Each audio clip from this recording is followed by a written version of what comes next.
예, 수강생 여러분 안녕하세요. 예, 이번 시간에는 병자호란에 대해서 지난번에 말씀드린 대로 이야기하도록 하겠습니다. 이번 시간까지는 동영상 강의로 진행하겠습니다. 임진왜란과 함께 병자호란은 우리에게 큰 상처를 입힌 전란으로 이해할 수 있는데요. 1627년에 정미호란과 함께 병자호란은 36년에 일어났지만 하나로 합쳐서 호란으로 이해할 수가 있습니다. 호라는 것 자체가 지칭하는 것은 오랑캐라는 뜻이고요. 나는 뭐 전쟁이라는 뜻이고요. 그런데 임진왜란보다도 병자호란은 사실상 우리에게 최대의 충격을 가져다 준 사건인 것이 분명합니다. 왜냐하면요, 아주 오랜 기간 동안 세패라든지 조공이라든지 이런 것들을 바치도록 강요를 받았거든요. 임진왜란은 7년간 우리의 국토에서 전쟁이 벌어지긴 했습니다만 기본적으로 일본을 우리가 무력으로 쫓아냈죠.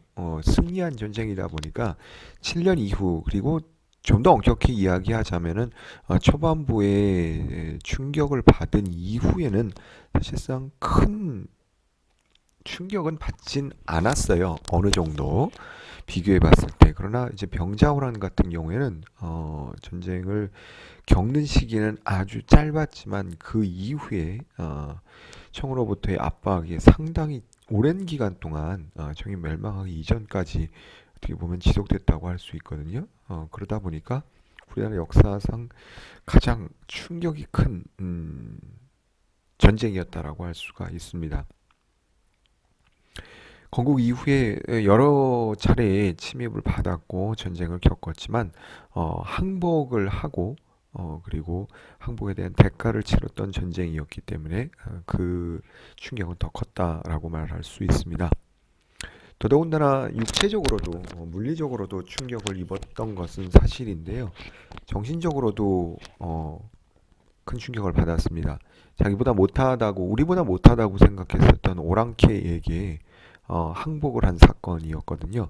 특히나 우리는 문화적으로 오랑캐보다 앞서고 있었고 오랑캐에게 지배를 받는다라는 것은 상상조차 하기 힘들었던 시기라 문명이 앞선 국가가 문명이 뒤떨어진 민족에게 국가에게 지배를 받는다라는 것은 생각할 수 없었던 시기였습니다. 그런데 이 여진족에게 항복의 대상이 오랑캐였다. 그리고 아주 오랜 기간 동안 조공을 바쳐야 된다라는 것은 정신적으로 어마어마한 충격이었습니다. 있을 수 없는 일이었었죠. 믿기도 힘든 일이었었고 있을 수도 없는 일이었지만 현실적으로 눈앞에 벌어지고 있었기 때문에 굉장히 큰 충격이었습니다. 조선의 지배층들에게는요. 그래서 엄청난 정신적 충격을 받고 인정할 수 없고 끝까지 항전하겠다라는 사실은 끝까지 항전할 수가 있을 전력이 아니었어요. 전력이 비교가 되질 않았습니다. 왜냐하면 그 당시에 전 세계적으로 가장 강대국 중에 하나였었고 명나라 중국의 중원의 자리를 잡고 있었던 한족의 국가 명나라마저도 멸망시킬 정도의 국력이었기 때문에 물론 혹자는 임진왜란 때문에 명나라가 우리를 돕기 위해서 뭐 명나라도 스스로 버텨나가기 위해서 우리를 도울 수밖에 없었죠. 그러다 보니까 어쩔 수 없이 국력이 쇠잔해질 수밖에 없었다. 그런 상태에서 청이 친 것이다라고 이야기할 수 있는데 그러나 저러나 어쨌든지 간에 명나라가 멸망할 정도의 국력이었죠. 실제적으로는 버틸 수 없었지만 정신적으로 저렇게 열등한 민족에게 우리가 당했다라는 것은 정신적으로 조선에게 큰 충격을 가져다 주었습니다.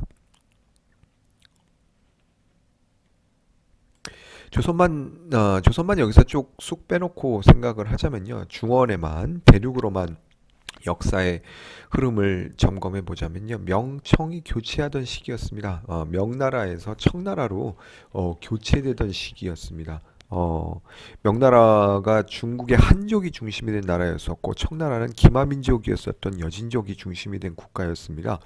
근데 명과 청나라가 특히 청이 중원을 차지하고 명나라를 멸망시킬 수 있었다라는 것은 정말 큰 사건이었죠. 청나라는 그만큼 국력이 강했다라는 것을 직접적으로 보여주는 것이죠. 그죠? 흥기하는 여진과 일차적으로 당시에 여진의 입장에서도 보자면 아무리 강해져 나가고 있었는 여진은 곧 청입니다. 후금이라고도 하고요. 흥기하고 있었는데 명나라를 몰아내려고 지금 막 준비를 하고 있었죠. 지금 화살표가 왼쪽으로 세 개가 가고 있는데 오른쪽으로도 하나가 오고 있어요. 화살표가. 우리나라도 한번 처리를 해야 되겠죠. 왜냐하면 청나라가 명나라를 치기 위해서 깊숙하게 대륙으로 쳐들어가다가 잘못하다 뒤통수를 맞을 수가 있거든. 조선도 만만치는 않았거든요. 조선이 청나라를 대적할 수는 없었지만 이길 수는 없었지만 조선을 그냥 두고 명나라만 공격 완전히 무시할 수는 없었던 그런 상황이었습니다. 청나라 입장에서도 국력이 완전히 국가로서 황제국으로서 완전히 오롯이 서지는 못했기 때문에 가능했었죠. 그렇죠. 그래서 정미호란 당시에는 후금이었었고 지금 가로 보시면요. 그죠? 병자호란 단계에서는 청나라로 돼 있죠. 그죠? 이게 뒤에도 계속 설명할 텐데요. 정미호란 단계 27년 단계에서는 후금이었는데 이 당시에는 아직 제국으로서 발돋움하지 못한 상태였었고 제국이 되고 싶었는데 가뭄이 심하게 들었어요. 자연재해가 심하게 들었어요. 지금 보시다시피 청은 어떻습니까? 파란색으로 표시되어 있지만 상당히 위쪽이고 가뭄이 들고 겨울이 찾아오면 유목민족으로서는 짐승들에게 풀을 먹여야 되는데 이게 쉽지가 않거든요. 그럼 어떻게 될까요? 교역을 해야 됩니다. 아직까지 명나라하고 선을 다 끊어버린 건 아니지만 명나라하고 지금 적대적인 관계에서 교역을 해야 되는 상황인데 어디하고 덜 적대적이고 혹은 더 국력이 약한 쪽으로 구멍을 뚫어야 되겠죠. 어딜까요? 조선밖에 없겠죠. 그래서 쳐들어왔는데 아직까지 후금이 완벽하게 국력이 자리 잡히질 않았어. 그럼 어떻게 될까? 조선을 완전히 멸망시킬 때까지 끝까지 싸울 수는 없는 거예요. 그러니까 자신들이 필요한 지금 흉년이 들어서 먹을 게 없고 자신들이 가지고 있는 가죽이라든지 짐승의 털이라든지 고기라든지 뭐 이런 것들 있잖아요. 이런 걸 가지고 곡식이라도 우선 바꿔서 먹어야 되겠죠. 시장 개설해 달라고 조선으로 내려왔어요. 말을 타고 조선의 입장에서 보자면 전란을 치른 지 임진왜란을 치른 지 얼마 되지 않은 상태에서 후금이 쳐들어오니까 어떻게 될까요? 일단 싸우기는 싸우되 만만치 않은 전력을 보인 청나라와 맹약을 맺어야 되겠죠. 청나라의 입장에서도 보자면 지금 전면전을 할 국력은 아니었습니다. 그러니까 어떻게 해야 될까요? 먼저 죄악을 맺고 빨리 빠지는 게 낫겠죠. 형이라고 불러봐 했겠죠. 형 하니까 조선의 입장에서는 형이라고 해야 되겠죠. 지금 안 되니까 형이라고 하니까 후금의 입장에서는 그래 그럼 일단 시장 개설하기로 했고 나도 필요한 거 가지고 갔고 그러니까 다시 돌아가야 되겠다. 잘못하면 뒤통수 맞으니까 명나라에게. 이 당시 뒤통수라고 했었던 건 뭐냐면요. 요 국경 지역 조선과의 국경 지역 근처에 청나라 장수가 있었어요. 어. 근데 이 청나라 장수가 청의 초대 황제에게 단 한 번의 패배를 안긴 유명한 장수입니다. 이름까지는 알 필요 없고요.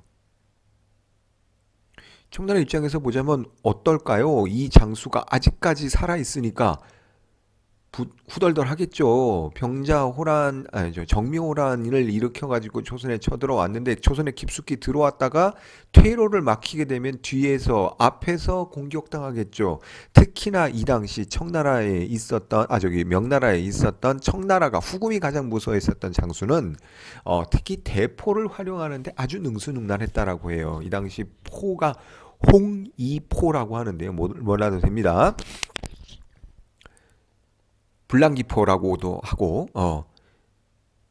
외국에서 들어온 포죠. 근데 이게 성능이 엄청나게 뛰어났나 봐요. 기마민족에게 대포, 그 중에서도 대포를 가장 잘 다룬다? 예, 청나라 입장에서 보자면 어마어마한 적의 무기였던 것이죠.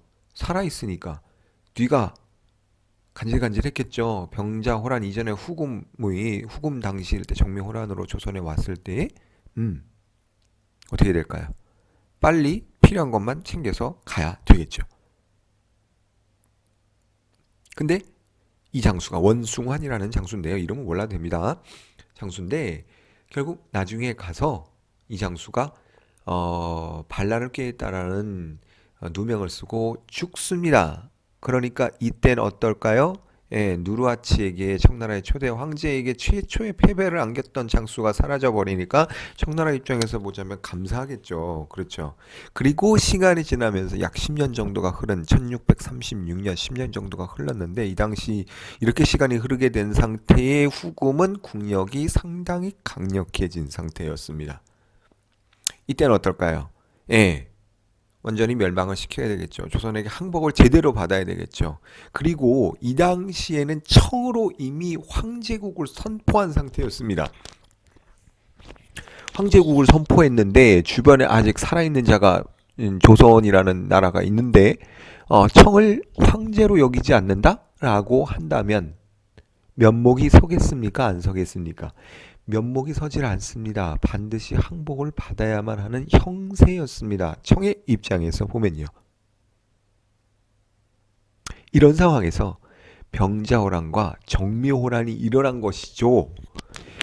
정묘호란 때 쳐들어왔는데 형제 맹약을 맺었으면 정신을 차려야 됐는데 정신 못 차리고 계속해서 청나라 오랑캐 저 문명 떨어지는 것들 예의 범절도 모르는 것들을 하면서 친명배금 명나라와 친하다라고 하고 금나라 후금 곧 청나라죠. 청나라를 배척하는 정치를 인조가 펼쳤기 때문에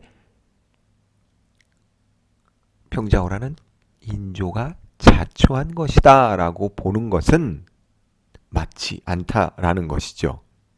지금 제가 얘기한 건 뭐냐면요. 지금 지도에 나오는 것처럼 청나라가 자기가 힘을 키워가면서 그리고 자기 나라의 흉년이 들어서 필요한 것을 가져가야 하기 때문에 한번 쳐들어왔다가 맹약을 맺고 그 다음에 황제국을 선포하면서 그 다음에는 자연스럽게 군신관계를 선포해야 될 상황이라서 그렇게 된 거라는 거죠. 조선의 어떠한 외교 정책이라는 것은 전혀 얘기를 하지 않았습니다. 그렇죠. 저는요. 그러나 지금 현재 교과서에는 그렇지 않습니다. 왜냐하면요. 인조가 친명배금 정책, 외교 정책을 잘못해서 청나라가 쳐들어온 전쟁이라고 묘사를 하고 있거든요. 과연 그런지에 대해서는 차차 생각해 보기로 하고요. 지금부터는 다시 돌아가서 이 여진족에 대해서 한번 좀 생각해 보도록 하겠습니다. 만주에서 여진족이 흥기하다. 16년에 후금이 건국되었습니다. 광해군 8년이죠. 이 광해군에 대해서도 한번 좀 생각해 볼까요? 왜 광해군 다음에 선조 임금님 다음에 임진왜란때 그 다음에 광해군이고요. 광해군 다음에 인조. 이죠. 순서가 그렇게 됩니다. 근데 광해군 보시면 아시겠지만 혼자 군이에요. 군. 선조 인조인데 왜 혼자 군일까? 군은 왕자의 호칭입니다. 왜 왕자예요? 임금했는데 임금이 안 됐나 봐요. 임금이었음에도 불구하고 임금 대우를 안 해준 거죠. 왜냐하면요. 왕이 죽은 다음에 보통 왕의 이름을 정하는데 시호라고 해서 조와 종으로 붙입니다. 세종대왕 할 때처럼 종을 붙이는 경우도 있고 인조, 태조처럼 조를 붙이는 경우도 있습니다. 어느 때는 조고 어느 때는 종이가 둘 중에 하나인데 아무거나 붙이는 건가? 돌아가면서 그런 건 아닌 것 같아요. 선조 다음에 인조, 광해군 인조니까요. 그죠? 원래는 원칙적으로는 덕직조, 미안합니다. 덕직종, 공직조입니다. 공이 많으면 업적 중에 공이 많으면 조고 덕이 많으면 종인데 덕도 없고 공도 없으면 뭔가 그래도 임금이면 그냥 아무거나 붙여주는 거예요. 근데 후기로 가면 갈수록 조자가 더 좋은 것 같아요. 사람들이 생각했을 때. 그래서 후기에 가는 임금들은 대부분 조를 붙이게 되죠. 원래 원칙과는 다르게요. 자, 이렇게 조나 종을 왕이 죽은 다음에 내려주게 되어 있는데 광해군은 군이야. 얘는 임금이 아니라는 거지. 대우를 안 해준 거지. 왜 대우를 안 해줬을까? 기본적으로 조선 후기의 역사에 대해서 이해를 해야 되는데요. 선조는 임진왜란을 당하면서 야 이거 잘못하다가 둘이 가다가 아니라 왕이 잡혀버리면은 누가 국가를 이끌지? 없잖아. 그죠? 그러니까 어떻게 될까요? 세자를 미리 정해버립니다. 다음에 네가 왕해라고 하는 세자를 주변에 반대도 무릅쓰고 광해군을 선정을 한 다음에 광해군이랑 피난길에서 양갈래에서 따로 갑니다. 잡히더라도 둘 다 잡히면 안 되니까 선조랑 광해군이랑 길을 달리합니다. 그래서 한 사람이 잡히게 되면 한 사람이 자동적으로 왕위를 승계할 수 있도록 그렇게 만들었던 것이죠. 그래서 광해군은 분조라고 해서 국가의 임금을 양쪽으로 나눈 분조한 세자 중에 하나였습니다. 세자임에도 불구하고 임금이 될 가능성이 아무 때나 임금이 될 가능성이 상당히 높았던 세자죠. 그렇죠. 그래서 광해군이라고 불리우던 시절부터 임금으로서 될 가능성이 상당히 어느 때 긴급하게 될 가능성이 높았던 왕임에도 불구하고 왕자의 호칭이 그대로 살아 있습니다. 왜냐하면요, 인조가 광해군을 쫓아냈습니다. 원래는 왕은 죽은 다음에야 그 다음 장자가 보통 왕위를 계승하는 것이 원래의 원칙인데요. 그런데 광해군은 쫓겨났죠. 인조에 의해서요. 왜 쫓겨났을까요? 그냥 쫓겨내면 그냥 쫓아낼 수는 없죠. 어떤 명분이 필요하겠죠. 대의 명분이 필요하겠죠. 멀쩡한 왕을 그냥 쫓아낼 수는 없었던 겁니다. 그래서 광해군이 잘못한 것을 들추어 보니까 전 시간에도 이야기했던 것처럼 살제 모친을 폐위시키고 형제를 죽였어요.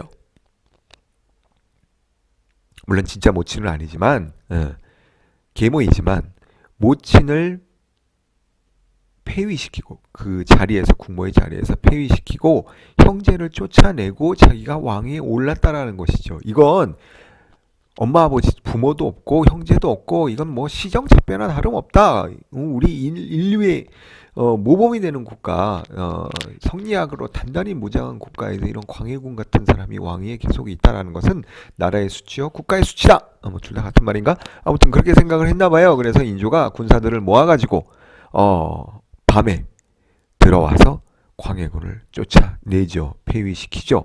그것이 바로 인조 반정이라는 사건입니다. 1623년도에 인조가 왕위에 올랐습니다. 인조 반정으로요.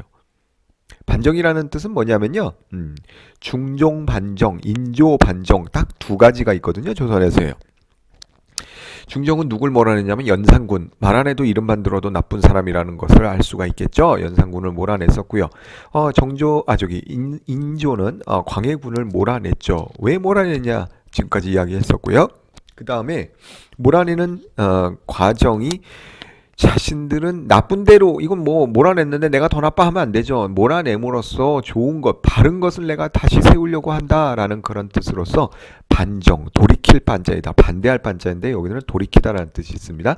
바를 정자 써서 바른 곳으로 돌아간다. 인조가 바른 곳으로 돌아간다라고 그렇게 보시면 됩니다. 돌이킬 반자는 여기다 한번 그냥 써볼까요? 이렇게 쓰는 겁니다. 예, 이렇게. 바를 정자는 잘 알죠. 다 인조 반정 이렇게 쓰는 겁니다. 이렇게 쓰고 읽을 때는 반정이라고 읽습니다. 자, 지금 말했다시피 바른 곳으로 돌아간다라고 했어요. 명분이 있었기 때문에 쿠데타를 일으킨 겁니다. 그래서 백성들도 그래 광해군이 잘못하긴 잘못했네. 그러니까 인조가 쿠데타를 일으킨 것은 다행이야. 뭐 그렇게 생각을 할 수도 있겠죠. 그러나 인조는 반정으로 왕이 됐기 때문에 왕권도 불안했죠. 왜냐하면요. 반정으로 왕위에 올랐기 때문에 주변부에 있는 다른 사람들도 다 자기처럼 반정을 일으킬 것 같이 생겼단 말이지. 의심이 간단 말이야.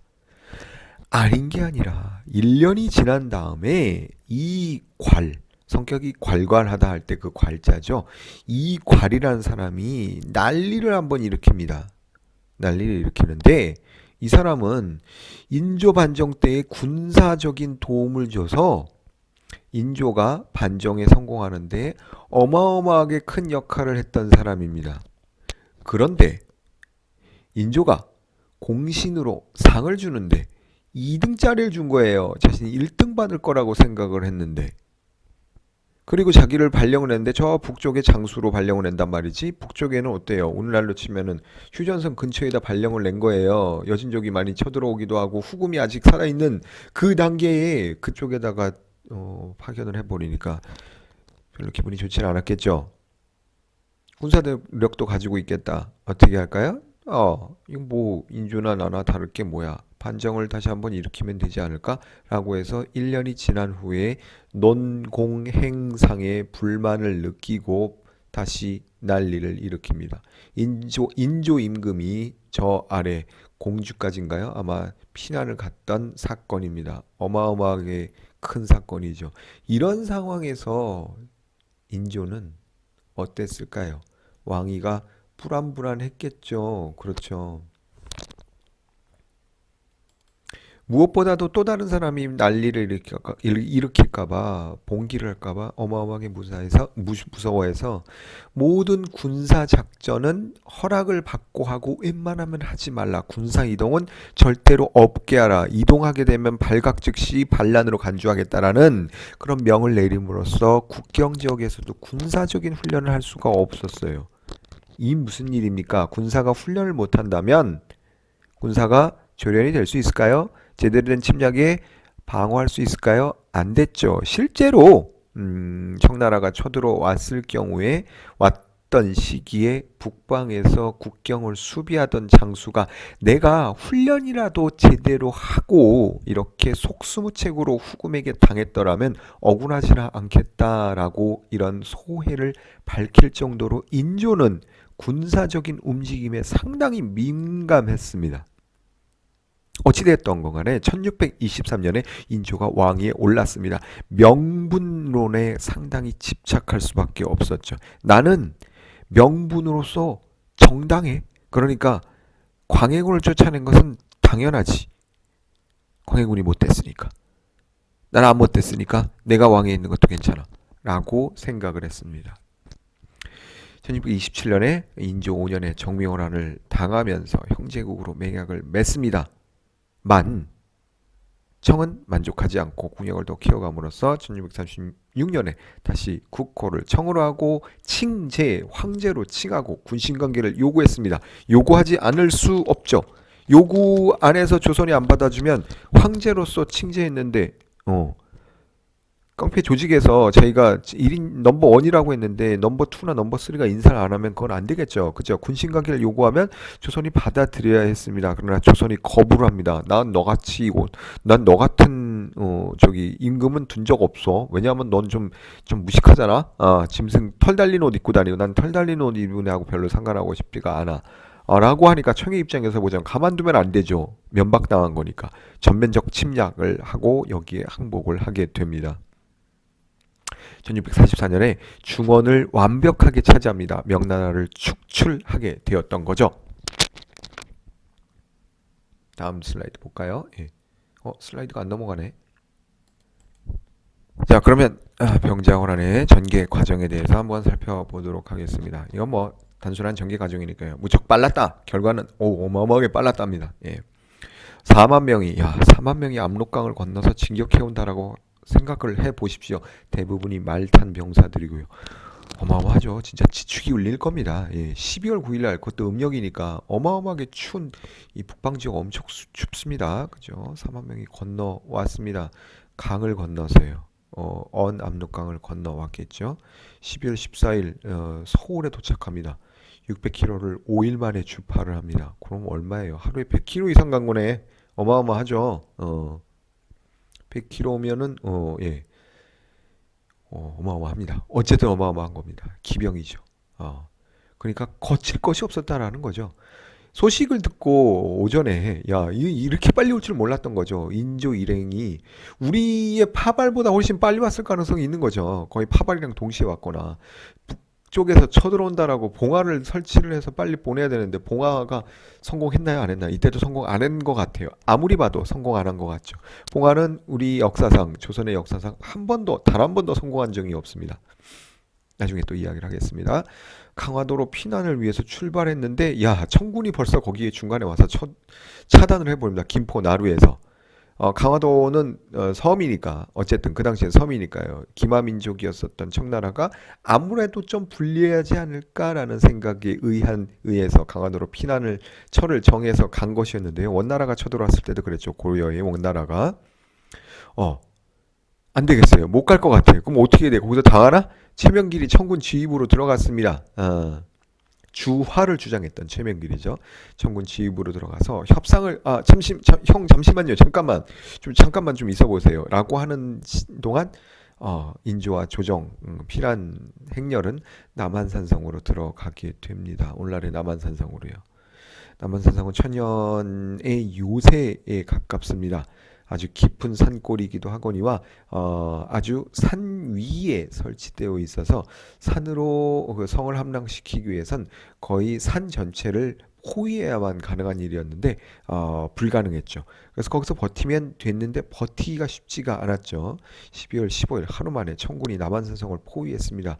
외부와의 길목을 완벽하게 차단하고 있었습니다. 1월 22일에는 결국 버티다 청군이 강화도를 함락시킵니다. 함락시키면 어떻게 될까요? 항복을 해야 되겠죠. 이 당시에 남한산성에서 버티는 과정에서 백성들이 어떤 고충을 당했는지 신하들이 어떤 고충을 당했는지 영화로 잘 나와 있죠. 저는 영화를 보지 않았습니다만 김은 소설가의 남한산성이라는 소설을 통해서도 우리가 확인할 수가 있죠. 그죠? 청나라가 항복을 요구하면서 항복할 수밖에 없었습니다. 성 안에 있었던 물도 떨어지고 당연히 식량도 떨어지고 땔감은 일찌감치 떨어졌고요. 그래서 겨울에 비나 눈이 올 경우에는 군사들이나 같이 임금을 따라 들어온 백성들이 비나 눈을 피할 곳조차 없었습니다. 나무 밑으로 들어갔는데 낙엽이 있어야 비도 피하지 않겠습니까? 인조가 결국은 항복을 선언하지요. 물도 떨어지고 비가 올 경우엔 비를 그대로 맞고 한겨울에 비 맞은 상태에서 옷이 젖은 상태에서 급속하게 체온이 내려가는 경우도 생기고 얼어 죽는 사람들도 어마어마하게 생겨났죠. 더 이상 버틸 재간이 없었나 봅니다. 인조가 남한산성을 나와 삼전도로 향해 수왕단이라고 하는 단 아래에서 항복의식으로 청나라식으로 삼배구고두례라고 하는데요. 3번 절하고 9번 머리를 두자는 머리 두자입니다. 찢는 그런 의식입니다. 절 한 번 할 때마다 3번 머리를 찢는 것이죠. 2번 하고 3번 또 찢고 한 번 더 하고 3번 머리를 찢고 조아리는 것이죠. 완전히 발밑에 두겠다라는 의미인 것이죠. 드라마에서도 인조의 이런 삼배구고들의 항복 의식은 많이 소재로 활용이 되었습니다. 그때마다 머리가 푸른 인조도 있었지만 이마에 피는 항상 저렇게 철철 흐르는 것으로 묘사를 하고 있는 것이죠. 삼전도에서 인조가 항복을 하는 과정을 드라마에서 잘 보여주고 그 자리에 삼전도 비를 세웠습니다.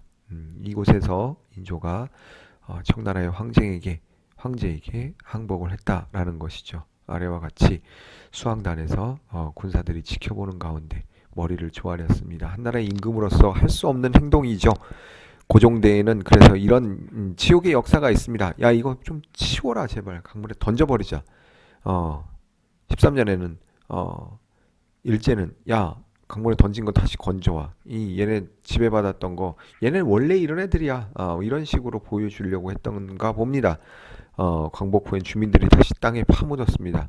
63년에는 대홍수 때 모습이 드러나서 정부에서 다시 세웠습니다. 왜 세워 이거? 네. 그래서 2007년에는 치욕적인 역사라면서 붉은색 페인트로 다음과 같이 예, 철거 병자 370은 뭐를 뜻하는 건지 모르겠는데 빨간 페인트로 저렇게 세워놨습니다. 치욕의 역사도 엄연한 역사다라는 그렇기 때문에 다시 세울 필요가 있다 없다 갑론을박할 수가 있겠죠. 어찌되었던 건 간에 삼전도비는 인조의 치욕의 역사가 담겨 있는 것이라고 볼 수가 있습니다. 자, 어찌됐던 건 간에 패배한 전쟁이고 인조가 치욕적으로 항복한 전쟁인 건 맞죠? 그런데 이 패배한 전쟁 안 그래도 져가지고 억울한데 여기에 오해까지 있으면 더 억울하지 않을까? 오해는 좀 풀어야 되지 않을까? 일단 전쟁이 벌어졌고 여기에 큰 희생을 치렀습니다. 백성들이 그 이후에도 지속적으로 어, 고충을 겪었고요. 그러다 보니까 이곳 책임자 나와 책임자 처벌 진상규명 책임자 처벌 항상 나오는 거 아닙니까? 그렇죠. 이 사태를 야기한 게 누구냐? 그리고 이 사태를 다시 겪지 않기 위해서 아니면 이도저도 아니면 나 지금 너무 억울해. 피해를 백성들이 다 당하고 있어. 그리고 지금까지 계속되고 있어. 누가 잘못한 거야? 얘도 잘못한 것 같고 쟤도 잘못한 것 같고 잘못이 뭐 n분의 1씩 따지면 그렇게 명확하지 않아. 아니 그러니까 한 사람만 골라 걔만 때리게. 인존의 인조라고 인존의 인조라고 기존의 역사서에는 제가 좀 간단하게 좀 우습게 이야기를 했습니다만 농담을 섞어서 이야기했습니다만 지금까지가 아니라 한 90년대까지의 역사 서술의 대부분은 야 잘못한 놈 데려와 누가 잘못했어 제요 인조 일로 와 인조 네가 완전 잘못했네 인조 잘못했습니다 잘못했습니다 3번 외쳐 계속 외쳐 아직도 분이 안 풀려 또 외쳐 이게 기존 역사에 대한 내용입니다. 패했으니까 전쟁이 왜 일어났니? 야 이전엔 잘했는데 왜 일어났어? 인조가 잘못했기 때문에 뭘 잘못했는데 도대체? 이전에는 잘했다라는 것이죠. 누가? 광해군이. 야 임금 대접도 못 받았던 광해군이라는 그 왕자는 되게 잘했어요. 예. 중리배교로 줄타기 외교로 명과 청 사이에서 중리배교를 펼침으로써 강옥립 장군 파견을 해서 강옥립 장군에게 야 힘껏 싸우지 말고 기회 봐가지고 항복해. 괜히 양쪽을 다 자극하지 말라고. 중리배교 천재, 외교 천재였었죠. 특히나 영화에서 뒤에도 나올 텐데요. 영화에서 그리는 것처럼 백성한테도 되게 잘해줘.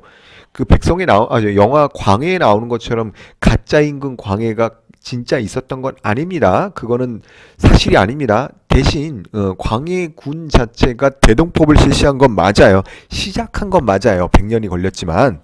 근데 이 광해군이 실시한 대동법도 되게 좋아 보이거든. 그러니까 광해군 다 잘한 것 같아. 근데 인조 때문에 망한 거지. 다 아까 봤지만 인조대에 정명호란 병자호란 일어났잖아. 그 이전에 안 일어났는데 왜 인조대에 일어났을까? 인조가 잘못했기 때문이지. 뭘 잘못했는데? 구체적으로 뭘 잘못했는데 가만히 있으면 되는데 지금 바깥에는 청나라가 힘을 키워가고 있고 명나라는 우리나라한테 임진왜란때 도와줬었고 명나라도 완전 모른 척하기가 좀 그렇잖아. 그럼 중립에 잘 줄타기 양쪽에게 살살살살 해야 될 거 아니야. 근데 이놈의 명분론 때문에 청나라, 후금, 오랑캐라고 평소에 생각했으니까 얘네랑은 친할 수 없어. 약간 친한 척도 해야 되는데 명분론에 휩싸여서, 왜냐하면 얘는 태생 자체가 명분론으로 반정을 일으켰기 때문에 명분 빼면 시체가 돼버린 거라고 사람들이, 역사학자들이 판단했어요. 그러니까 아무것도 없으면서 힘도 없으면서 돈 펑펑 쓰고 다니는 그런, 가오가 있지 하면서 펑펑 쓰고 다니는 그런 사람처럼 힘도 없이 명나라와 청나라에게 대적할 무력도 국력도 없는 사람이 괜히 가오만 잡느라고, 야 청나라 너네 오랑캐 맞지, 무식하지, 이런 식으로 자꾸 배청을 하니까, 배금을 하니까, 청나라가, 가만히 있는 청나라가 그런 소리 듣고 가만히 있겠냐? 힘도 센데. 그러니까 우리나라 때렸겠지. 숭명 배청도 마찬가지입니다. 명나라를 숭상하고 청나라를 배척한다라고 하는 척화론을 고집한 인조와, 그리고 인조와 같이 인조 반정을 일으켰었던 동인서인 할 때 그 서인입니다. 서인이 자초한 전쟁이라고, 이 서인에서 나중에 노론이 분파가 됩니다. 자초한 전쟁이라고 이야기하고 있습니다. 자, 전쟁은 일어났어. 고충을 겪었어. 책임자 처벌, 진상 규명, 누군가 잘못했어. 책임자 누구야? 인조. 플러스 누구? 서인.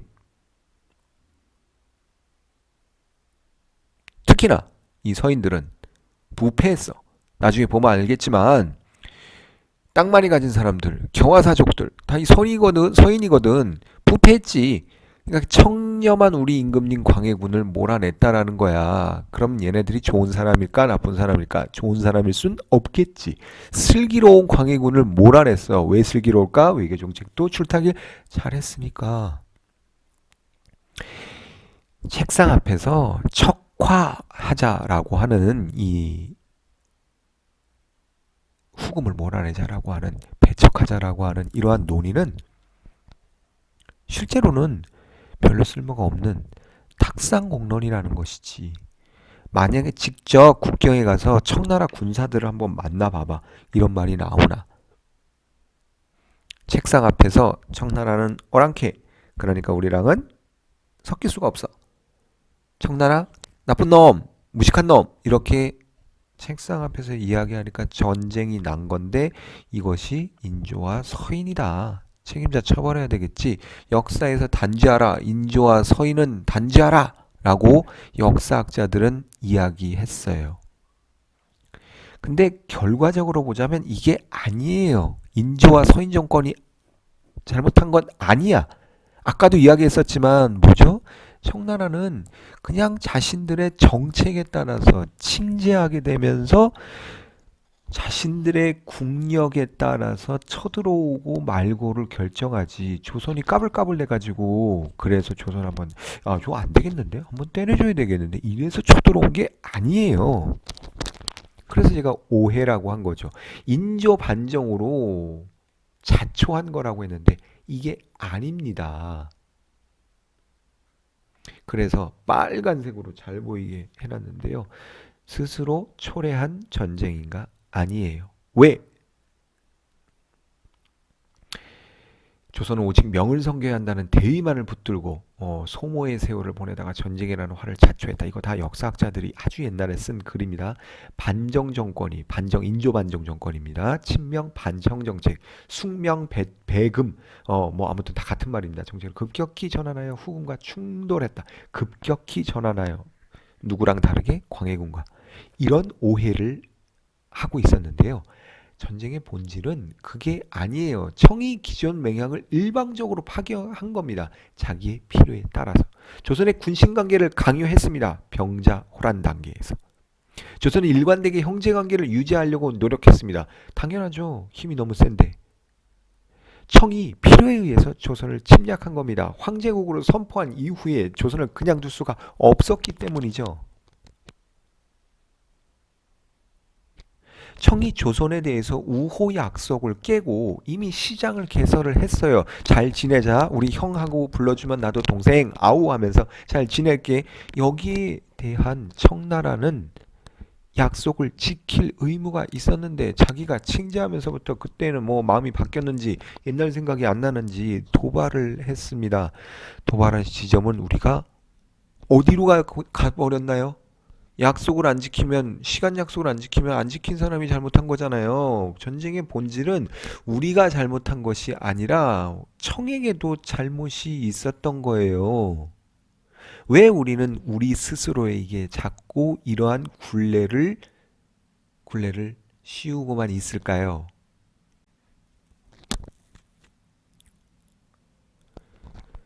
예, 조선의 입장을 한번 볼까요? 후군과 청에 대한 외교 정책에서 형제국이라는 기존의 입장을 부정하거나 적극적으로 도발한 적이 없습니다. 후군과의 화친 관계를 깬다는 외교 정책이 결정되고 집행된 적이 없습니다. 자, 요거는 정묘호란 이후의 이야기고요. 그 이전에도 여전히 마찬가지입니다. 슬라이드의 순서가 좀 먼저 나왔으면 좋겠는데 일단은 그거 나오면 이야기하도록 합시다. 척화론 대 북벌론. 우리 역사를 보는 논리에 상당히 큰 모순이 있습니다. 지금까지 이야기한 것 중에 인조 대 척화론은 에헤이 저 중립외교와는 다르게 제대로 청나라를 파악하지 못하고 청나라에게 야만족이라고 배금 정책을 펴므로써 청나라 너네랑 안 사귄다, 형제매가 이런 거 없다, 꺼져, 뭐 이런 식으로 하면서 청나라에서 적극적으로 기계 있게 국력도 약하고 힘도 약한데 까불까불한 거죠. 그런 인조의 외교 정책에 대해서 어떻게 평가를 하냐면요. 명분에 사로잡혀서 현실을 무시한 이상론자들이 자초한 혹은 겪은 고통으로 평가합니다. 그런데 인조 다음에 왕이 된 사람이 효종입니다. 현종 그렇게 가는데요. 효종은 북벌론을 펼쳤습니다. 북벌은 뭐죠? 북쪽을 벌하겠다라는 건데, 치겠다라는 건데, 그 북은 대상이 누구? 청나라입니다. 인조대 다음에 효종이 왕이 됐어요. 상식적으로 생각해 봅시다. 인조대 청나라로부터 국력의 대부분을 소진한 두 차례의 전란을 겪었습니다. 효종이 왕위에 올랐습니다. 지속적으로 조공을 바쳐야 됐었고, 효종은 둘째 아들인데 첫째 아들은 소현세자는 청나라의 인질로 잡혀갔다가 죽습니다. 어마어마한 사건이죠. 국력을 회복할 혹은 군사력을 회복할 시간이 있었을까요? 군사력이 인조대와 효종대를 비교해 보자면 어디가 더 강했을까요? 효종이 더 강했을 수는 있지만 획기적으로 강력해질 수는 있었을까요? 저는 아니라고 생각을 합니다. 근데 효종대에 인조대에 우리가 잘못 알고 있는 것처럼 효종대에 북벌론을 펼쳤습니다. 자, 청나라 인조대에 우리 아버지, 우리 선조를 괴롭혔어. 너 언제 한번 죽는다 제대로. 걸리기만 걸려라. 아주 그냥 작살을 내주겠어. 작살이라는 말은 이제 폭파시켜서 죽인다라는 뜻인데요. 요즘 좀 비속어로 많이 쓰이죠. 근데 한자어입니다. 작살. 아주 작살을 내주겠어라고 합니다. 작살 낼 수 있을까요? 여러분들이 생각했을 때는 어때요? 효종이 북벌하면은 그 당시 작살 낼 수 있을까? 청나라를? 제가 생각했을 때는 국력이 강해졌다라고 하더라도 불가능했을 것 같아요. 당시 청나라는 지상 최대의 강대국이거든. 우리나라 지금 600km를 5일 만에 왔어요. 예. 자, 그럼 효종의 북벌론은 뭐예요? 이거 또 역시나 명분론 아니에요? 힘도 없는데 지금 백성들은 계속해서 조공을 바쳐야 하는 상황에서 어마어마하게 힘든 상황을 겪고 있는 현실 속에서 실제로 청나라와 싸워서 이길 가능성이 없음에도 불구하고 청나라 언제 한번 덤벼 그리고 죽는다 너네 뭐 이런 식으로 하는 게 과연 제대로 된 현실 인식이에요? 그런데 아닌 것 같아요. 제 생각엔 이거야말로 허황된 꿈이죠. 명분론이죠. 이거야말로 배금 정책의 배청 정책의 정수 아닌가? 그런데 여기에 대해선 어마어마하게 높은 평가를 내립니다. 누가? 요즘은 활약이 좀 뜸한데요. 이덕일이라는 사람이 지난 정권만 하더라도 요즘은 이제 우리나라의 지식인이 설민석이잖아요. 설민석 씨가 모든 걸 다 알고 역사, 철학, 경제 뭐 다 알죠. 그 사람에게 다 물어봐요. 예. 그러니까 방송국에 계시는 분들도 좀 각성을 해야 돼요. 예. 인기가 있다라고 해서 그 사람이 뭘 알겠습니까? 아니, 그 사람을 무시하는 게 아니라 설민석 씨를 훌륭한 사람이에요. 훌륭한 사람이지만 설민석 씨는 자기 전공 이외에 전공이 없죠. 어, 역사의 극히 일부분 외에는 입시 강사죠. 잘 몰라요. 직접 연구한 부분이 없는 사람이에요. 근데 그 사람에게 삼국지며 그 다음에 뭐 책을 읽어주는 남자부터 시작해서 선을 넘는 녀석들 뭐 안 나오는 데가 없어요. 모든 역사적인 질문들은 다 설민석 씨, 요즘은 황현필 강사한테도 많이 묻는 것 같은데 전문가에게 물어야죠. 예. 이덕일이라는 설민석 이전에 이덕일이라는 사람이 있었는데 지난 정권까지만 하더라도 역사학자 중에 역사학자입니다. 이 사람은 예. 그렇게 국회에서 평가를 받았나 봐요. 그래서 국회에서 연설하고 이런 거를 이 사람인데 다 독점을 하고 국회 역사 관련 정책들을 이덕일 씨의 자문을 받아서 다 해버렸기 때문에 이야기했었죠, 그죠? 앞 시간에. 좀 문제가 많아요. 이 사람이 이런 식으로 많이 이야기를 합니다. 요즘도 계속 이야기를 하는데 좀 밀리죠. 설민석 씨 때문에. 성공했더라면 한반도 역사가 달라졌을 것이라고 이야기를 합니다. 성공했더라면 그럴 수도 있지. 성공했더라면. 성공했더라면 그죠? 근데 성공했을까? 안 했을 것 같은데? 못했을 것 같은데?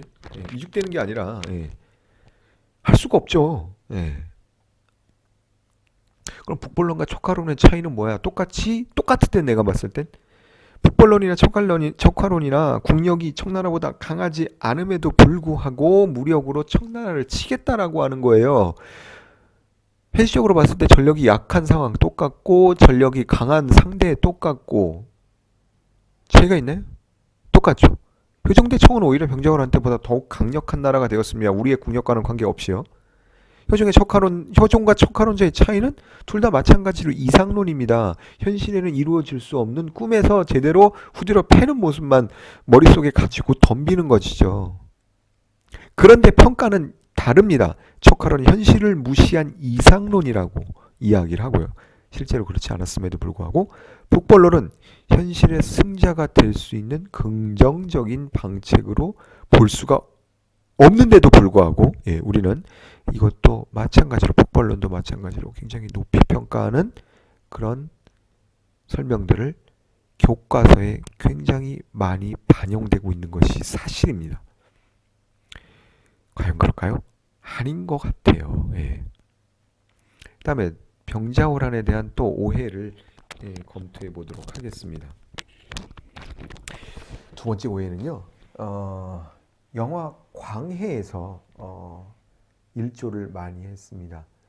광해는 잘생기기도 했죠. 그죠? 이병헌 때문에. 그리고 이 광해에서 나온 가짜 광해는 백성을 위해서 눈물을 흘릴 줄 알고 거기에 나오는 사월이 궁녀죠. 궁녀. 어린 궁녀가 시중을 밤늦게 들고 있는데 사월아 너는 왜 여기까지 잡혀왔냐. 뭐 대사는 정확히 기억 안 나지만 왜 여기까지 잡혀왔냐? 그랬더니 사월이가 자기 아버지가 공물을 제대로 바치지 못해서 그래서 자기가 여기 팔려오게 되었다. 아버지는 뭐 벌을 받고. 그러니까 공물이란 게 뭐냐? 그랬더니 곡물이라는 것은 지방에 나는 그 특산품인데 특산품을 가지고 서울에 오면 그 특산품이 상하게 되니까 서울에서는 퇴짜를 놓게 되고 가지고 오는 길 동안 여비도 지출을 많이 했었는데 퇴짜마저 받으니까 어떻게 될까요? 바치긴 바쳐야 되겠고 주변에 있는 상인들에게 그 사람들이 방납업자라고 하는데요. 방납업자들에게 물건을 살려고 사서 대신 내려고 하다 보니까 얘네들이 물건값을 너무 심하게 올려 쳐봤네. 그러니까 어떻게 돼요? 망할 수밖에 없어서 내가 여기 팔려왔다라고 이야기를 하니까 이런 나쁜 놈들이 있냐라고 가짜 광해 이병헌이 놀라게 되죠.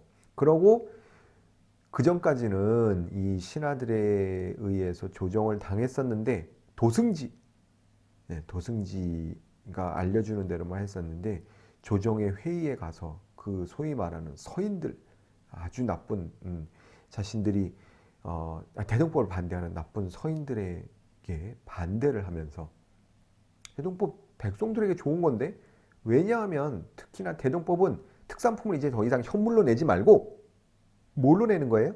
쌀로 내면 되지 않겠느냐? 그리고 쌀로 내는데 기준을 뭘로 잡을까? 토지의 많고 적음에 따라서. 어허, 그러면 뭐예요? 나는 집도 없고 절도 없고 땅도 없으면 안 내도 되네. 이전에는 냈는데. 그럼 사월이 아빠 같은 경우는 어떻게 될까? 보아하니 토지도 많지도 않을 것 같아. 그럼 사월이 아빠는 별로 세금 부담이 없을 가능성이 높겠죠. 자, 이런 식으로 되어 간다면, 개정된다면 백성들이 좋아할 텐데 반대를 해. 누가 반대를 하지? 거기 조정에 서 있는 사람들이 반대를 하고 있는 것이죠. 아, 이거 안 되겠다. 제가 그 중간에 영화 클립을 여러분들에게 소개시켜 드릴게요. 광해. 그 부분을 한번 좀 보시면 좋겠어요. 동영상 클립 주소도 같이 수업 자료실에다 올려놓도록 하겠습니다. 자, 그러다 보니까 야, 이 광해군은 외교도 잘했는데다가 백성을 위해서 눈물을 흘릴 줄 아는 임금이라는 그런 인식이 사람들 사이에서 널리 퍼졌었는데, 그 이전에도 그런 인식은 있었죠. 광해군에 대해서 어마어마하게 높은 평가를 내리고 있었습니다. 그리고 인조 그 앞에서, 광해군 앞에서, 가짜 광해 앞에서 대동법을 반대하는, 왜냐하면 그 사람들은 땅이 많으니까, 땅이 많으면 세금도 많이 낼 것이라고 생각을 해서 어떻게 해야 될까? 어떻게 했을까 이 사람들은? 예. 그래서 반대했을 것이라고 전제를 하죠. 근데 이 대동법이라는 것은 맞아요. 현물로 내다 보니까 퇴짜를 많이 받고 방남업자들이 생겨서 백성들이 고충을 받은 건 맞아요. 그렇긴 한데 이 대동법이라는 것을 바로 실시하기 위해선 어떤 작업이 먼저 선행되어야 될까? 땅을 누가 얼만큼 갖고 있는지 알아야 세금을 정확하게 부과할 수 있겠지. 땅의 많고 적음에 대해서 공무를 대신 부과할 수 있겠죠. 그렇죠. 그렇지 않나? 그런데 이 광해군대의 토지조사 사업은 원래는 조선 왕조가 개국하면서부터 20년에 한 번씩 정확하게 따박따박 토지조사 사업을 실시하는 게 법적인 원칙인데 실시하지는 못했어. 왜 못했을까? 비용이 많이 드니까. 전란도 있었죠.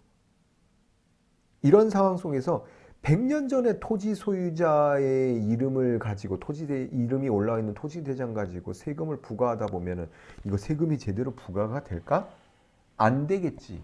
그러면 세금을 토지에 많고 적음에 따라서 공무를 내지 않고 쌀을 대신 내도록 하겠습니다 라는 대동법을 오늘 내일부터 실시하려고 한다면 여러분들은 찬성하겠습니까? 반대하겠습니까? 저 같아도 반대할 것 같은데요. 왜냐하면 저는 저희 할아버지 때 땅이 100만 평 가지고 있다가 아버지 때 와서 땅을 많이 파셔서 지금은 나한테 돌아오는 땅은 약 50평밖에 없어요. 근데 만약에 100년 전에 토지대장을 가지고 세금을 부과한다면 나는 100만 평의 땅을 가진 사람으로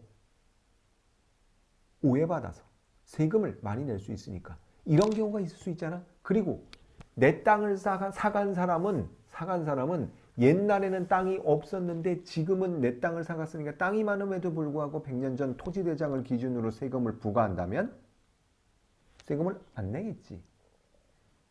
대동법에 찬성할까 반대할까? 반대하겠지. 나 같아도 반대할 것 같아. 대동법이라는 것은 좋은 제도입니다. 어느 날 갑자기 실시할 수는 없는 것이고, 만약에 반대한다면 토지를 많이 가져서 자신의 이익이 침해될까봐 무조건 반대하는 것이라고 생각하는 것은 너무나 단선적인 방식입니다. 흑백 논리입니다. 라고 이야기할 수가 있겠죠.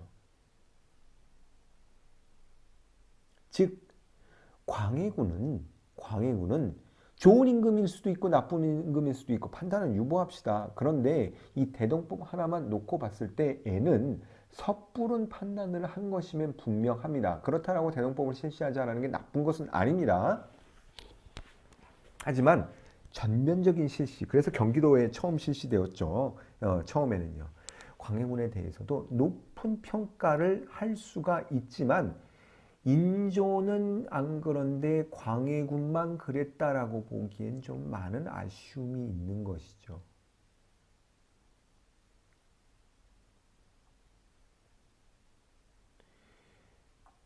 또 하나 먼저 요 얘기를 했으면 좋겠는데 요 얘기 뭐 PPT에 나오면 또 하기로 하고요. 또 하나 인조와 광해군을 흑백 논리에 의해서 구분하기 때문에 우리가 역사의 진실을 놓치는 그런 부분이 하나 있는데요. 외교 정책의 부분입니다. 아까도 이야기했습니다만 외교 정책을 바꾸는 것은 굉장히 국가의 큰 정책을 바꾸는 것입니다. 특히나 외교의 대상이 강대국이었었고 청나라라는 강대국이 있었기 때문에 명나라는 강대국이 있었기 때문에 이 두 나라 사이에서 외교 정책을 제대로 펼치는 것은 어마어마하게 중요한 것이었죠. 그러다 보니까 그러다 보니까 섣부르게 어느 한순간 자신의 판단을 믿고 확 바꿀 수는 없어요. 특히나 국내 정치가 불안한 상황에서 외부의 강대국이 외교 정책을 바꿈으로 인해서 그거에 따라 침략을 당할 수도 있는 상황이라면 더군다나 침략을 당한 적이 최근에도 있었던 상황에서 외교 정책을 확 바꿀 수 있었을까? 인조가 간 크게 인조는 1년 집권한 후에 반란이 일어나서 군사 훈련조차 시키지 않았었던 정말 예, 불안불안한 왕권의 소유자였습니다. 이런 상황에서 외교 정책을 크게 급선회, 급전환할 수 있었을까? 제 생각엔 불가능했었다고 생각을 하고 이 시기를 연구한 우리나라의 대표적인 두 학자가 아닙니다라고, 그러니까 외교 정책을 바꿀 정도의 그것이 있었습니까? 아닙니다라고 대답을 하고 있습니다. 친명배금을 한 건 맞아요. 그것이 틀린 것은 아닙니다. 명나라를 배척한 건 아니에요. 명나라랑 친하고 싶어하고 후금을 배척한 건 맞지만 대놓고 앞에 간판을 걸고 청나라한테 계속해서 바늘을 콕콕 찌른 건 아니에요. 그럴 수가 없죠. 국내 정세가 너무너무 불안한데 어떻게 그럴 수가 있어요? 부패한 서인이 슬기로운 외교 노선의 주인공 광해군을 몰아냈다? 아, 인조반정에 대한 비판적인 시각, 이건 좀 아까 이야기했던 것이니까 반복하지 않겠습니다. 그 서인 자체를 굉장히 부패한 세력, 정권욕의 눈먼 세력, 그리고 영화 광해에서 나오는 것처럼 지 재산만 지키려고 하는 나쁜 세력. 그리고 이덕일 씨가 지속적으로 이야기하고 있는데요. 오늘날의 지배층이 다 이 서인 세력으로부터 연결된다라고 이야기를 해요. 서인 세력이 나중에 노론이 되고 노론이 결국은 친일파가 되고 친일파가 결국 그 당시에 국가의 주도권을 잡게 되고 우리나라의 정치를 뒤흔든다라고 하고 역사학계에도 침투해가지고 오늘날의 강단에 있는 사람들은 아무튼 얘기했었죠. 말하면 깁니다. 입이 아픕니다. 저도. 이렇게 이야기를 하다 보니까 이 부패한 서인 세력을 끊는 게 오늘날 우리의 역사의 뭐랄까요, 책무입니다라고까지 이야기를 하니까 역사가 그렇게 단순하면 좋겠죠. 예. 광해군은 정치적 희생을 당한 걸까요? 서인들에게, 인조에게? 예. 광해군은 도대체 왜 폐위된 걸까요? 서인들에게 서인들이 말하는 것처럼 폐모살제한 것이 정말 진실일까요? 예, 성리학적 명분의 유리, 성리학적 명분을 굳이 들이대지 않더라도 인간으로서 해서는 안 되는 일이죠, 그죠? 그러나 광해군이 임금이 되지 못하고 군으로 남은, 그리고 광해군이 서인과 인조에게 쫓겨남을 당했던 보다 근본적인 원인은요, 이거는 한 30년 전쯤에 지금은 은퇴를 앞두신 서울대 국사학과에 계시는 선생님이 밝힌 설인데요. 지금까지도 정설입니다. 그분이 이제 석사학위 논문으로 밝히신 내용인데요. 아니다. 표면적으로 간판은 그렇게 내걸었지만 광해군이 쫓겨난 광해군과 같이 연결되어 있는 정치 세력은 북인입니다. 북인. 북인하게 되면 어떤 인상이 드나요? 북한 사람? 이 당시에 북인과 연결되는 것은 임진왜란 당시에 의병운동에 많이 참여했던 정치 세력이라는.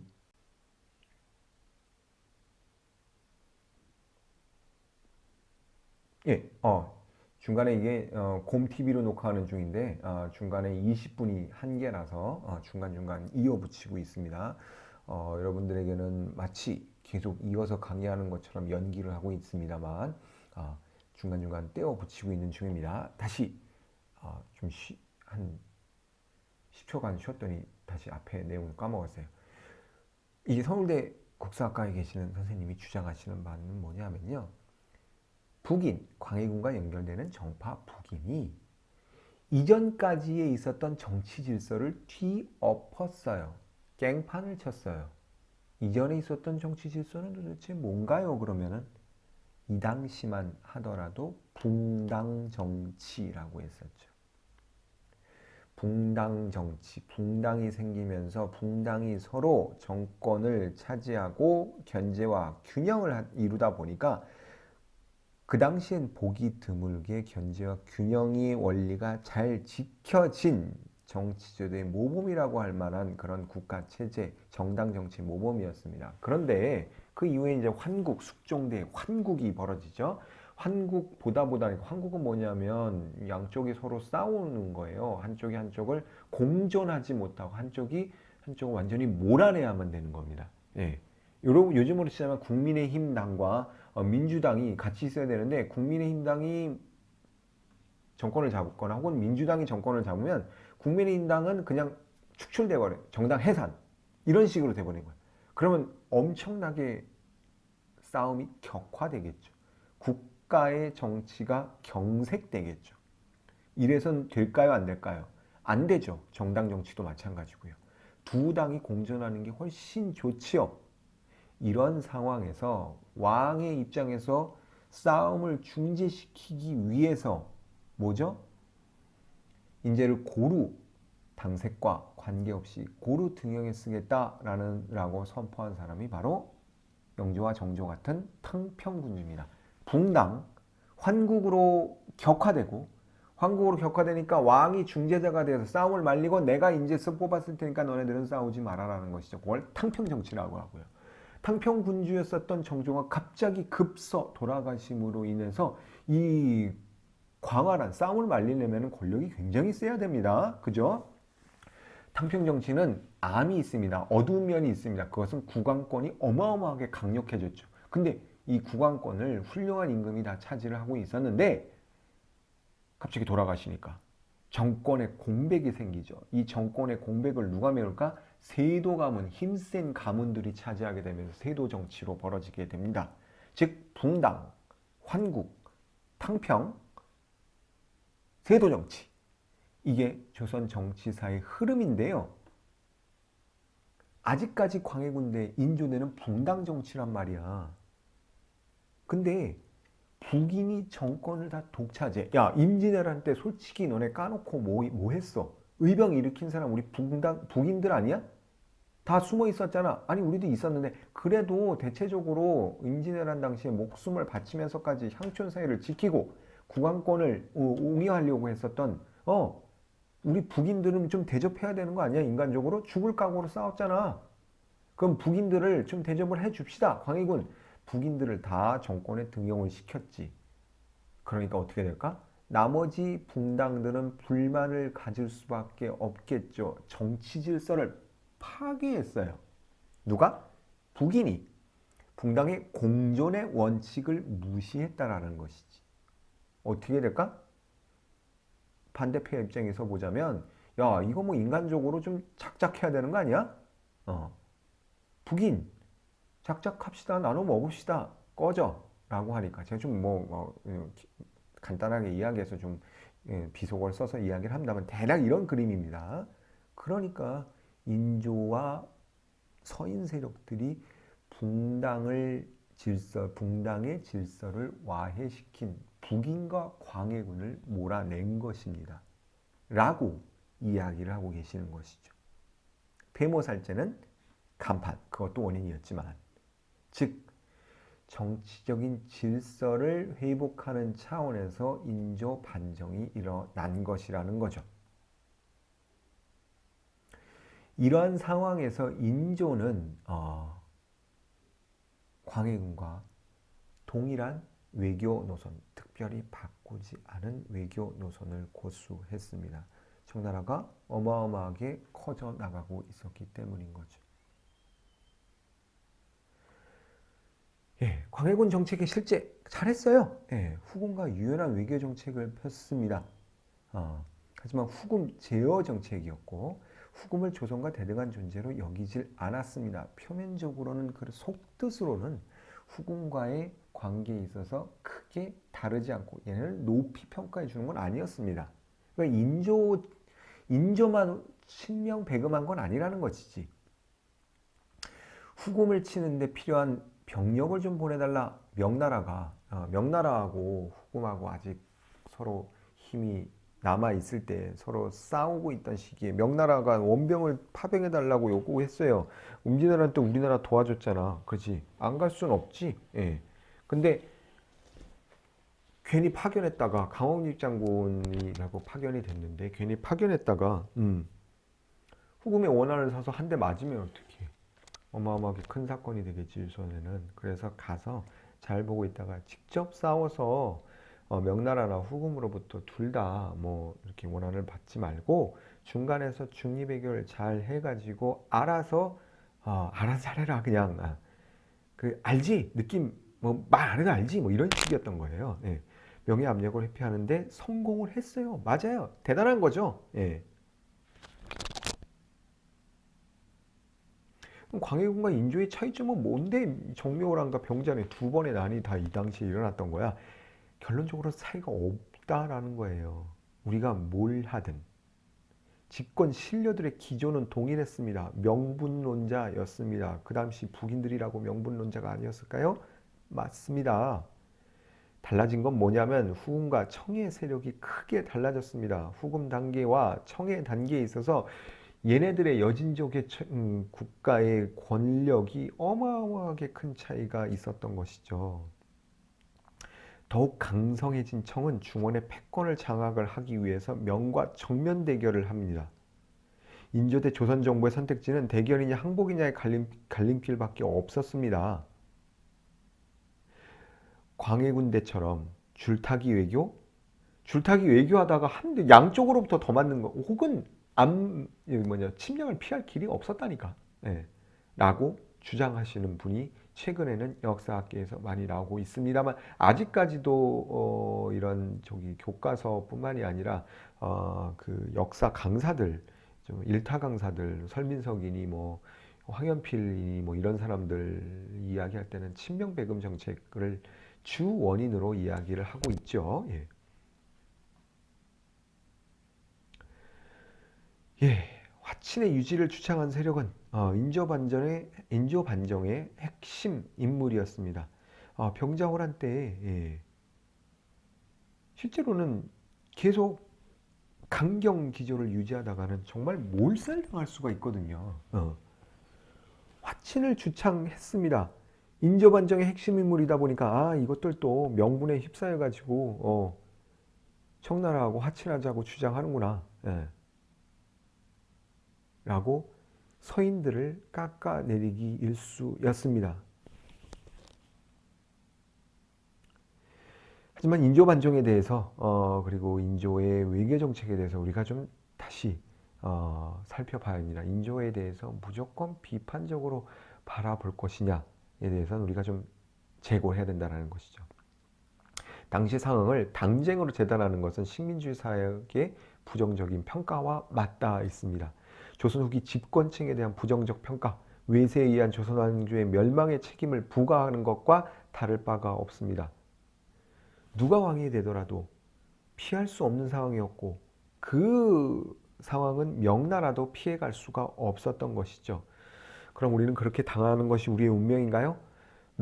더 나은 길이 있었을 수는 있을지 모르겠습니다만 인조가 최악의 수 혹은 자초한 전쟁을 이었다라고 보는 것은 조금 문제가 있지 않을까 생각을 합니다.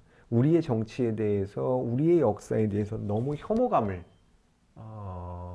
불러일으키는 그런 역사관이라고 생각을 합니다.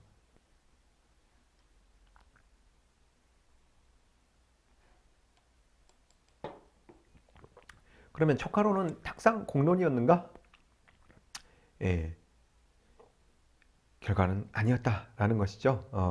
외교관계를 통해 협력하자라는 논의가 있었고요. 그 다음에 병자호란에서 촉하로는 힘에 굴복하지 말고 의리를 지키자, 싸우자라는 것이죠. 근데 그 당시 상황이 이렇습니다. 청이 군대를 이끌고 5일 만에 점령했습니다. 왕은 남한산성, 왕자와 비비는 강화도로 피난하고 있는 상황이었습니다. 인조가 삼전도에서 항복하고 두 왕자는 인질로 잡혀가서 거기서 한 명은 죽었습니다. 민간에 엄청난 피해를 입히고 있었습니다. 버티는 게 우선이었을까요? 버티면 되는 것이었을까요? 피해는 누가 입습니까? 예. 주화론, 현실론, 최명길이었죠. 항복하자라는 것입니다.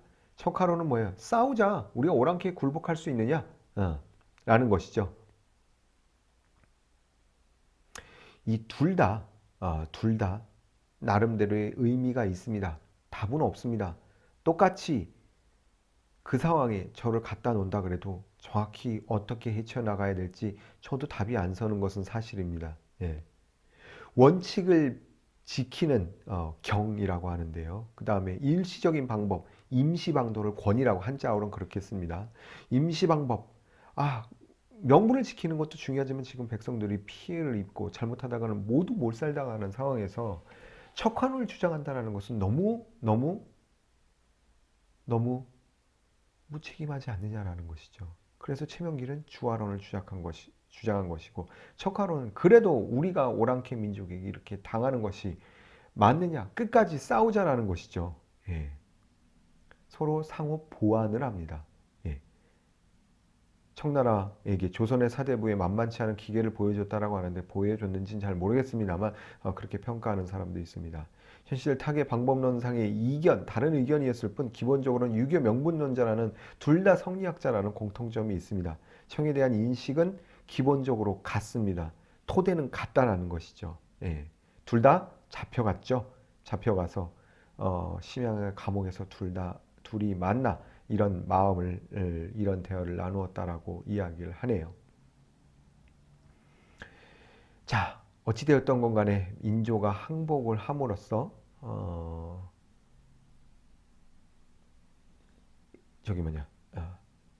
병자호란은 큰 불은 끄게 되었습니다. 하지만 우리나라의 국왕이 이마에 피를 흘리고 머리를 찢는 항복의 예를 그들 앞에서 취했다라는 이 정신적 충격을 어떻게 극복을 해야 될 것인지 이 문제는 끝까지 남습니다. 병자호란 이후에 저 청나라 저것들 반청정서가 어마어마하게 증가합니다. 이 반청정서를 이용한 그리고 반청정서에 기반한 북벌론이 부상을 합니다. 대명의리를 지키기 위해서 우리나라를 도와줬었던 명나라마저 멸망시킨 저 청나라를 한번 쳐야 되겠다. 이것은 우리의 원수뿐만이 아니라 우리나라를 도와줬었던 임진왜란 때 우리나라를 도와줬었던 명나라의 원수를 갚는 측면에서도 되게 중요한 것이다 라고 이야기를 했습니다. 생각을 했던 것 같아요. 북벌론이 대두하게 됩니다. 하지만 이는 과연 가능했을까요? 저는 불가능했다라고 생각을 합니다. 예.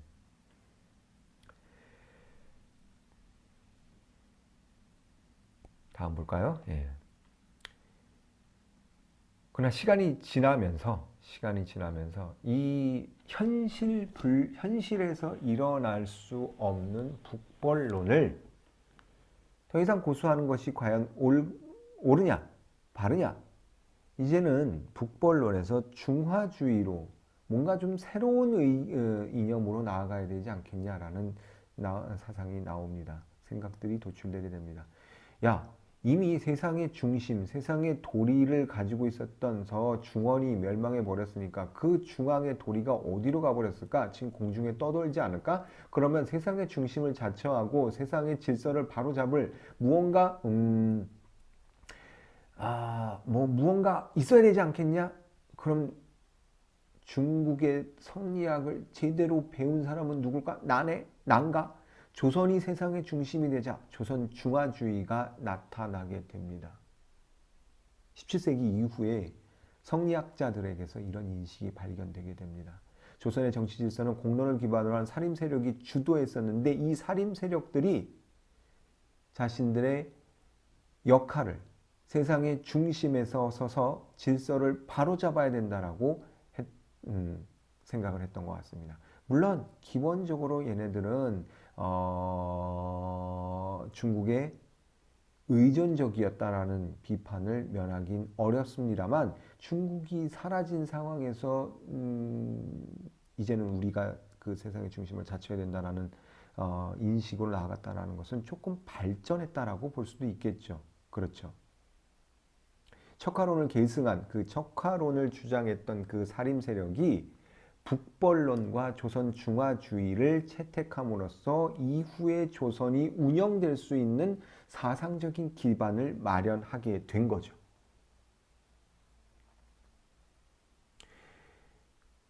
세상의 중심이다. 문화의 유일한 계승자다. 그러면 우리가 무언가를 이제부터 보존하고 만들어 나가야 되지 않을까? 라고 생각을 했던 것 같습니다. 문화의 자존의식을 가지고 있었습니다. 자, 그러면 이제 청나라가 차지한 중국을 그리지 말고 그림도 우리 걸 그리는 게 세상에 가장 좋은 것, 중심이 되는 것, 문화의 질서, 중심, 최고가 되지 않겠냐? 라고 해서 그림도 이제는 가본 적 없는 중국의 폭포와 산을, 명승지를 그리는 것이 아니라 우리나라의 그림을, 자연을 그리기 시작했다라는 것입니다. 그동안 성리학이라는 것은 외세 의존적이고 그리고 우리 것에 대한 자기 비하가 깔려 있고 그래서 우리 문화에 대한 존중이 없는 것으로 간주해 왔었는데 청이 중원을 장악한 이후에 척화론을 주장했던 사림들에게서 이제는 세상의 중심이 우리가 아닌가라고 생각하는 중화주의가 도출되었고 이 중화주의에 의해서 우리 것을 재해석하는 진경문화까지 나오게 되었다라는 것이죠. 즉 성리학이라는 것을 이 척화론에서 재해석하고 우리 것으로 만드는 작업이 등장하게 되었다라는 것이죠. 송시열에 대해서 한번 설명을 덧붙여 보도록 하겠습니다. 조선 중화주의에 대해서도요. 송시열 하게 되면은 그동안 당쟁의 원흉이라고 생각을 해왔습니다. 노론에 가장 정치적 영향력이 있는 사람이다 보니까 이 사람이 중국의 문화를 수입해다가 우리나라에 퍼뜨리고 특히나 명나라에 왕이 써준 글씨를 바위에다 새기고 명나라 임금에게 제사 지내고 명나라 임금이 보내주었다라는 옷을 입고 다니고 중국 사람 인척하는 거예요. 조선에 와서. 그러니까 뭐예요? 사대주의자, 이런 뻔뻔한 사대주의자, 우리 문화에 대해서는 전혀 애착도 없는 그런 뻔뻔한 사대주의자라고 이야기를 했었고 송시열이 죽어야 나라가 산다라는 책을 이덕일이라는 사람이 썼을 정도였는데 알고 봤더니 이 사람을 좀 재해석해보자면 이 사람을 변호해보자면 양난의 후유증, 두들겨 맞았어요. 외세로부터. 그런데 이 두드려 맞은 정신적인 그 트라우마를 극복하기 위해서 오히려 송시열이라는 사람이 가장 큰 역할을 했다라는 것이지. 자, 세상의 중심이 이젠 우리야. 중국이 무너져 버렸으니까, 청나라가 중원을 차지했으니까 그럼 어떻게 될까? 우리식으로 문화를 해석해야 되겠다. 내가 비록 중국 옷으로 입고 있지만 이것은 세상의 중심임을 상징하는 것이다 보니까 중국을 무조건 따라하겠다라는 것이 아니라 중국의 도를 우리가 가져온다라는 상징적 의미라는 거예요. 조선 성리학을 재정비했습니다. 고유 문화를 창조하는 데에 이 사람이 큰 사상적 기반을 제공했다라는 것이죠. 오래 살았어요. 오래 살아서 조선의 사상을 망쳤다라고 이야기하는 사람도 있는데, 경직된 조선 성리학의 아주 구태 상징이라고 했었는데, 알고 봤더니 좀 변호를 하자면 이 사람이 오히려 조선의 성리학의 새 장을 열므로써 우리가 조선의 문화가 세상의 중심이라는 사상적 기반을 만든 사람이라고 평가할 수 있다라는 것이죠. 이 강의가 중간에 끊겨서 다시 이어붙이는 파일입니다. 송시열에 대해서는 그동안 너무 부정적인 평가가 많았었다라는 것이죠. 하지만 송시열의 정치적 역할을 조금 더 깊숙이 따져보면 단순하게 중국의 것을 무비판적으로 따라한 것이 아니라 우리 문화를 창달하기 위한 나름의 역할을 충분히 하고 있었다. 도덕적인 어떤 카리스마로 양난의 후유증을 극복하고 우리가 그렇게 당할 민족이 아니다. 그리고 우리는 문화 창달할 수 있는 능력을 가지고 있었다라는 문화 국가로서의 역할을 규정하고 재건의 앞장선 노론의 영수라고 할 수가 있습니다. 18세기 조선 성리학을 재정비하고 소위 말하는 진경문화라고 하는 것을 창달했던 사상가라고 재평가할 수 있지 않을까. 무조건 따라했었던 소위 말하는 따라쟁이가 아니었었다라는 것이죠. 하지만 그럼에도 불구하고 두 차례의 전란, 특히 병자호란은 우리에게 깊은 상처를 남긴 것이 사실입니다. 다음 슬라이드는 그런 내용들을, 전쟁의 참상에 대해서 보여주는 그런 내용들을 조금이나마 보여드리도록 하겠습니다. 배를 저어가는데 이거 뭐 읽어보시면 될 것 같고요. 배를 도망을 가다가 죽으려고 했는데 죽지도 못하고 자신의 아내와 제수 같은 경우에는 자살을 시도해서 결국은 목숨을 잃었고, 자기는 죽으려고 했는데 결국 죽지 못했다라는 그런 참상을 일기에 적고 있습니다. 그 다음에 슬픈 역사를 요즘에 이제 욕을 많이 쓰는데요. 쓰지를 않지만 환향여에서 조선인을 포로로 잡아가서 특히 여성들 같은 경우에는 성적으로 취약할 수밖에 없는데 이에 값을 치르고 고향으로 다시 돌아온 사람들에게 이제 환향한, 다시 고향으로 돌아온 여자라는 그런 특별한 명칭을 만들어서 불렀다라는 것이죠. 호로 자식은 포로로 갔다 온 여자가 낳은 자식이라고 해서 소위 말하는 한때는 많이 썼었습니다. 저 어렸을 때만 하더라도요. 이런 욕의 근원이 바로 이 병자호란과 관련이 있다라는 것입니다. 영웅은 없었습니다. 피로인이 포로가 된 사람들이 10에서 50만 명에 해당됐고요. 이런 기사가 나와 있을 정도입니다. 당시에 포로로 잡혀가면 돌아오더라도 값을 치르지 않고 돌아오면 탈출한 것이기 때문에 죽이거나 혹은 다시 잡아가도록 되어 있었습니다. 도망간 경우엔 발 뒤축을 다음에 못 도망가게 하기 위해서 자르기도 했고요. 어마어마하게 가혹한 형벌이었던 거죠. 조선은 어떤 선택을 해야 됐을까요? 그 당시에 할 수 있었을까요?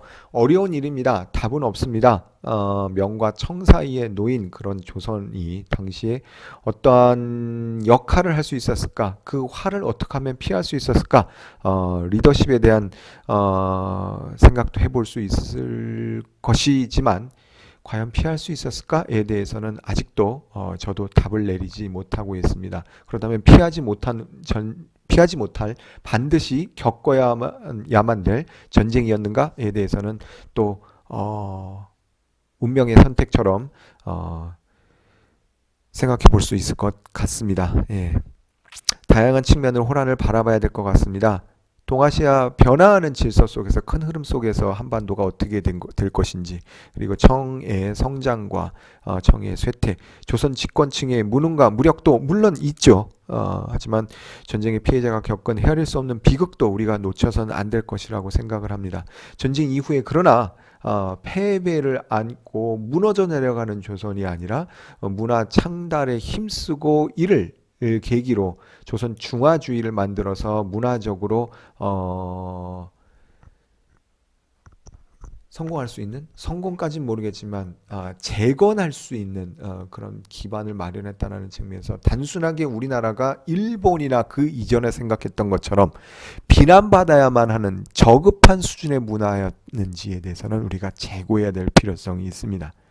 어떠한 범인을 찾고 인조 광해군을 대립시켜서 병자호란 그리고 양란을 이해하는 방식은 이제는 지양되어야 할 것이라고 생각을 합니다. 자, 이런 점들을 종합적으로 생각해 보는 계기가 됐으면 하면서 오늘 강의를 마치도록 하겠습니다. 제가 비디오 클립 영화 광해의 일부 부분이 나와 있는 유튜브에 나와 있으면 제가 링크도 걸어 놓도록 하겠습니다. 이 부분도 같이 봐주시면 좋을 것 같습니다. 수고하셨습니다. 다음 시간에 만납시다. 안녕히 계세요. 예.